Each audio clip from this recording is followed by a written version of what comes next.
Okay, so we've got to chapter 6. David tramped on and on. He was so familiar with the first part of the way that the darkness did not trouble him. He'd often been along that road with the children. He told himself he would take his shoes off as soon as it was morning, for he had noticed while he was in the house that his shoes were wore out, and he ought to save them for later on when it grew colder, or he was forced to travel at night when he could not see the stones. He thought, too, about the route he had to take. He would have to go to a town called Florence, for, of course, he had no food. Luckily, he still had a lot of the money given to him by the American he had fetched petrol for, so he had no need to stop in the town to earn more. But thinking about food made him feel very uneasy, for it had led him to think about milk and vitamins, and then to wonder again whether he might perhaps be an important hostage. But he had learnt a lot from his stay in the house. The globe.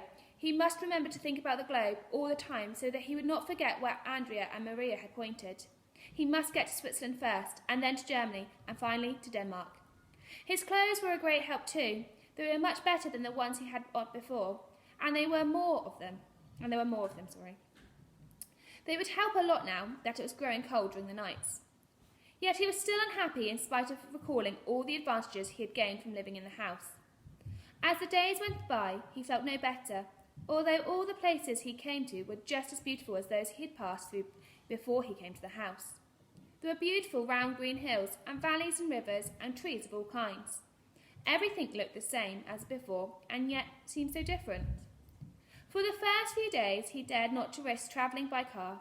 He would not try asking for a lift until he was long away from the house. He made haste to leave Florence too, although there were many things to see there.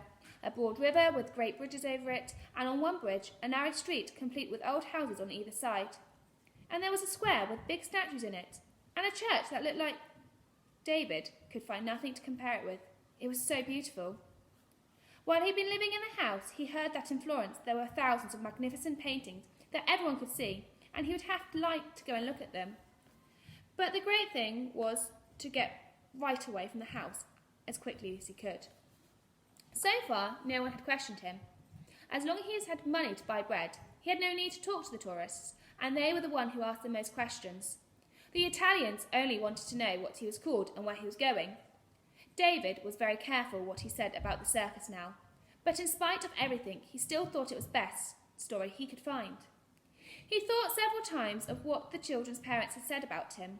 He was upset by it, but not very much, for he had known all along that he was strange and wrong. But he did not think the children's mother had explained very clearly just what was wrong. His manner of speech, for instance. He had of course heard many Italians speak somewhat differently, but then the children's parents spoke just as he did, just like the Italian priest in the concentration camp. And the French he spoke was certainly good French, for that was what Johannes' own language. The language of David was so familiar with that the French word could often occur to him before he could remember the Italian. And as Johannes, who was wiser and better than anyone else, spoke French in the way then it must be a proper way to speak. To speak the best kind of Italian could not be wrong, even if you were a tramp. The way you spoke had to do with the way you thought, not with possessions. And as for hating Carlo, yes, it was true enough, he did. He could not well understand the children's mother not liking it, for of course she did not know Carlo was evil. But he could not have stopped hating Carlo, not even if Maria herself had begged him to. You must always hate what was evil, or else you would grow just like them. He would beg a lift the next day so that he could get quickly to the town called Bologna, for since he had left Florence the mountains had become quite high, and the upward hill was taking him longer. David began to think about Switzerland. There he would find lofty mountains capped with snow. That much he understood from Andrea when they had looked at the globe together. But he seemed unable to direct his thoughts properly. They were full of heaviness and foreboding. Just before the bend in the road, he had noticed a small town not far ahead, and he had now decided he would try and pluck up enough courage to go into the church. The houses had a friendly look about them, and as it was about noon, there was hardly anyone in the streets. David stood in the open space, and that was always to be found in front of a church, and wondered if he dared. He had wanted for such a long time to see what a church was like. A church was a place where you talked with God. In Italy, of course, he would find the God of Roman Catholics, but still, suppose his own God were on a visit there, and suppose he really met him. But perhaps gods didn't visit one another. However, a faint hope that he would find some comfort there drove him inside. The door was very heavy. He had to push hard to open it. The light inside was very subdued. David remained standing just inside the door until his eyes had grown accustomed to the change in the bright sunlight outside to the soft obscurity within. It was very quiet and beautiful. It reminded him of a little house, though in many ways it was very different. There were paintings and carved woodwork and coloured glass in the windows. In front of some of the paintings, along the side of the church, candles were burning. But the silence was not complete. David's eyes, now accustomed to the dim light, perceived a dark figure kneeling before one of the paintings.